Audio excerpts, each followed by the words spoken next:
ஜெகன் கிட்ட நான் போய் கௌஷியை பார்த்துட்டு வரேன்னு சொல்லிட்டு அங்கிருந்து கிளம்பி கூட்டத்துல அலைஞ்சு திரிஞ்சு கௌஷியை கண்டுபிடிச்சு அவளோட கையை பிடிச்சி இழுத்துட்டு பால்கனிக்கு கூட்டிட்டு போறா. தாரா பயத்துல நடுங்கிறத பார்த்துட்டு கௌஷி, ஏய் என்னாச்சு தாரா, ஜெகன் உன்கிட்ட தப்பா எதுவும் நடந்துக்கிட்டானா அப்படின்னு கேக்குறா. அதுக்கு தாரா, இல்ல கௌஷி, அவன் இங்க வந்துட்டான் அப்படின்னு சொல்றா.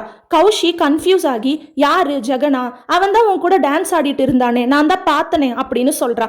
அதுக்கு தாரா, ஜெகன் இல்ல, அவனுக்கு முன்னாடி ஃபெதர் மாஸ்க் போட்டிருந்த ஒரு பையன் என்கிட்ட வந்து டான்ஸ் ஆடுனா, அவன் என்கிட்ட எப்பவும் போல அழகா இருக்க அப்படின்னு சொன்னான். அந்த வாய்ஸ் அது ஜெயினோட வாய்ஸ் தான் கௌஷி, அவன் இங்கதான் இருக்கான் அப்படின்னு சொல்றா.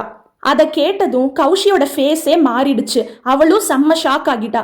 உடனே தாரா அழுதுகிட்டே, நான் அவனை முழுசா மறந்துட்டேன்னு நினைச்சேன், ஜெகன் கூட ஒரு நியூ லைஃப் ஸ்டார்ட் பண்ணலான்னு பிளான் பண்ணேன். ஆனா ஜெயினை பார்த்ததும் அவன் வாய்ஸை கேட்டதும் அவன் என்னை தொட்டதும் எல்லாமே மாறிடுச்சு. இப்போ என் ஹார்ட் ஜெகனுக்காக துடிக்கல, ஜெயினுக்காக தான் துடிக்குது அப்படின்னு சொல்லி அழுவுறா.